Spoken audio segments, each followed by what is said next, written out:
So, where was I at? I was going to ask you one more thing. What would you say?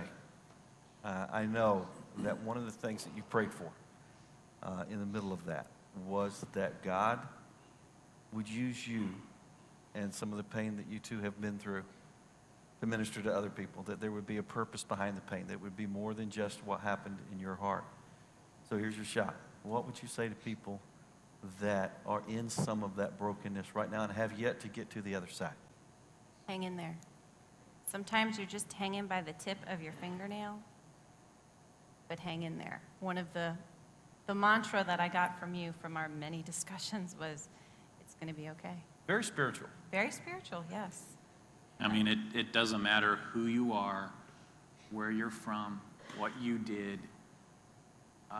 God is still there. He loves you very much. And, it really brought our marriage together, and he strengthened us, And, they always say what doesn't kill you strengthens you, We had amazing strength through that. And it was hard to see at the time. But later, we can look back and wow, we would not be the people who we are today without going through that experience. And we had people say to us, I didn't know your faith was so strong. I didn't know it was so deep. And we kind of looked at them and said, we didn't either. Yeah, we didn't know that. Yeah. Well, and to me, it will be okay is a statement on the character of God. Yes. God does not abandon his people. Absolutely. Even when it feels like he does. He wants to see us happy. Yeah.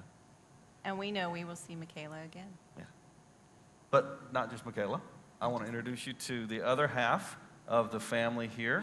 Here comes Andrew. He's like a good Baptist. He is asleep. And he was listening to you talk. He was listening.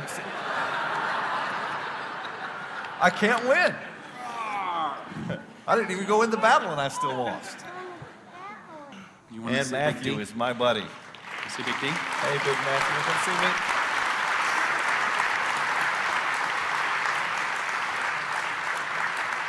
Now, this will come. This will maybe come as a surprise to some of you, but here's the reality. Sometimes preachers preach over their head. What I mean by that is we say to people, and this is what the Bible says, and this is what God says, and so it is true. And in the back of our mind, we're going, okay, God, you better come through on this one. God, I said it because you told me I should say it, but boy, you don't leave me out here hanging. And I remember sitting and talking with Sarah and Tim over and over and over and going, trust God, it's going to be okay. It's going to be okay.